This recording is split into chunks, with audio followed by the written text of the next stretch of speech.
You've just made history. You're the first Filipino woman ever to crack the WTA top 40.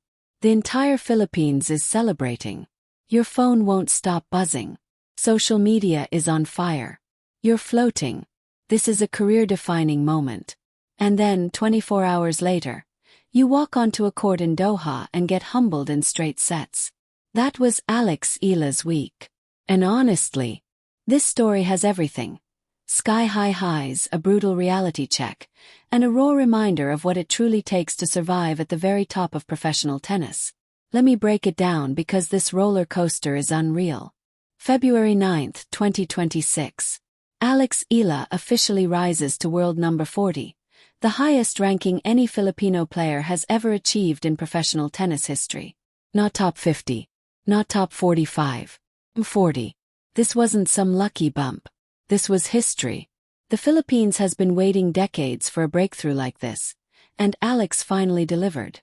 She earned it with a gutsy run to the quarterfinals of the Abu Dhabi Open, and that run was pure grind. The defining moment. That insane comeback against Alexandra Sasnovich. Alex was down 0-4 in the third set, facing match point.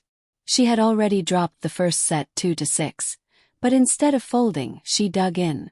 She clawed her way back, took the second 6-4, and then survived a nail-biting third set tiebreak to win 2-6, 6-4, 7-6-5. That's not luck. That's championship mentality. That win pushed her from number 45 to number 40. A historic leap. The entire country erupted. Headlines everywhere. A new national icon. And honestly, Alex deserved every bit of that celebration. Then came Doha.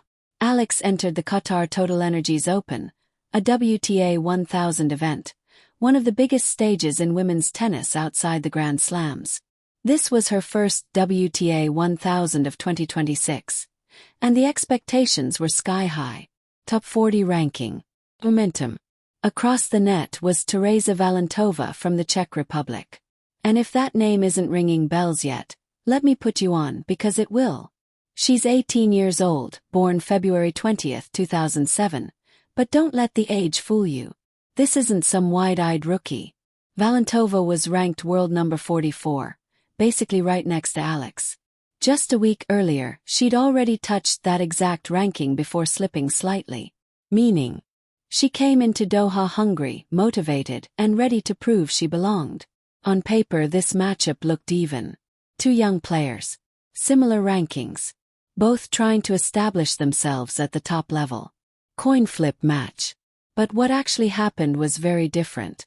Valentova wins 7-6, 6-1. Straight sets. So where did it go wrong? From the opening games, something felt off.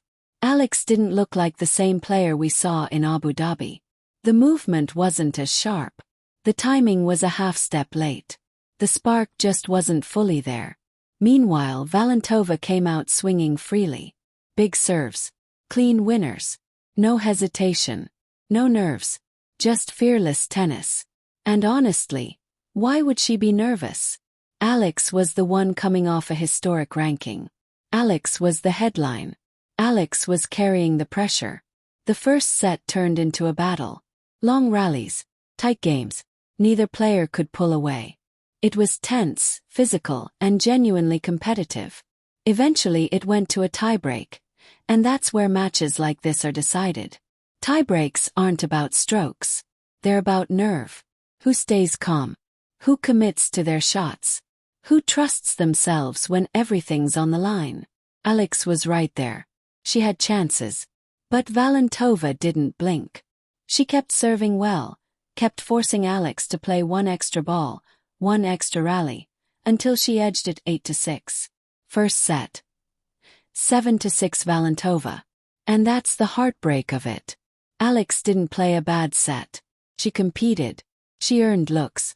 But she couldn't finish. And now she was down a set against a teenager whose confidence was growing with every point. Losing a tight tiebreak like that is brutal. Plants doubts in your head. You start replaying points. What if I went down the line there? What if I stayed aggressive? The mental spiral begins. And that's exactly where the second set started to unravel. From the first few games you could feel it. Alex was frustrated. The body language shifted. The margin for error shrank. She starts pressing. You can see it. She knows she has to flip the match now, so she begins forcing shots, trying to end points too quickly. But that's the worst possible moment to rush, because Valentova is fully locked in. The Czech teenager senses it. She knows Alex is on the ropes, and she doesn't let her breathe. Valentova starts breaking serve, then holding her own games with ease. She's playing loose, free, confident, while Alex is playing tight, tense, and frustrated. The scoreboard starts sliding fast. 1-0, 2-0, 3-0. Suddenly it's 5-1, and Valentova is serving for the match. One more hold. Second set, 6-1. Match over. Valentova wins 7-6, 6-1. Straight set.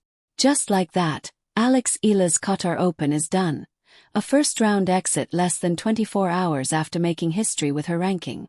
And honestly, that's tennis, bro. This sport will crown you one day and humble you the next. Now let's talk about why this happened, because the stats tell the entire story. Alex's numbers were rough: 0 aces, not a single free point, 3 double faults, giveaways 57% first serve points won, below top-level standard 2 of 5 break points converted. 40%. Now look at Valentova. 4 aces, 4 untouchable points, 3 double faults, same as Alex, so that's a wash. 75% first serve points won, elite 4 of 7 break points converted. 57%. That first serve stat. 57% versus 75%. That's the match right there. When Valentova landed her first serve, she won 3 out of every 4 points. Alex couldn't find any rhythm on return. She couldn't apply pressure. And when you're not making your opponent uncomfortable on serve, you're playing defense the entire match. The aces matter too. 4 for Valentova. 0 for Alex. Those are free points. Momentum builders. Easy holds. Confidence boosters. Valentova had them. Alex didn't. And in a match where the first set goes to a tiebreak, breakpoint efficiency is everything. Valentova took 4 of her chances. Alex let 3 slip away. Against someone serving that well, you have to capitalize. Alex didn't, and it cost her. Now, before anyone panics, context matters. This loss didn't happen in isolation. Alex has been grinding non-stop since the Australian Open. First round exit there, brutal.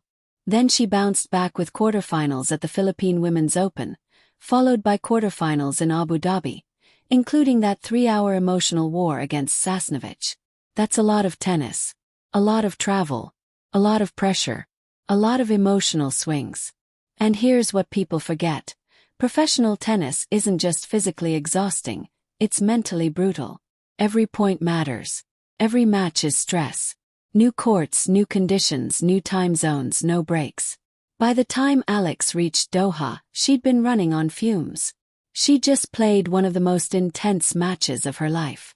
She just hit a career-high ranking. She was dealing with massive attention and national expectations. The tank was probably empty. And when you're mentally and physically fatigued, that's when the margin disappears. And the tour reminds you how unforgiving it really is. That's when you can't find that extra gear. That's when tight tiebreaks start going the other way. And when the second set hits, there's just no energy left to mount a comeback. And let me be clear. This isn't an excuse. Valentova played a great match and fully deserved the win. But let's be honest. Alex probably needed rest, not another tournament. The schedule caught up to her. Now, pause for a second, because Teresa Valentova deserves real credit here. This girl is 18 years old, standing across the net from someone who had just made history, and she didn't flinch. Not once. No nerves. No backing off. She served incredibly well, winning 75% of points on her first serve, which is elite by any standard. She took her breakpoint chances. She stayed calm and composed in the tiebreak when the pressure was highest. That's not normal for a teenager on a big stage. That's poise. That's belief. That's future top-tier material. If you didn't know her name before Doha, you do now. Because performances like that, they're a warning shot. Valentova isn't just a tough early round opponent. She's a problem waiting to happen. And for Alex, this loss doesn't erase the breakthrough. It doesn't undo the history. It's just part of the climb. The highs were real. The lesson was real. And the journey, still very much on.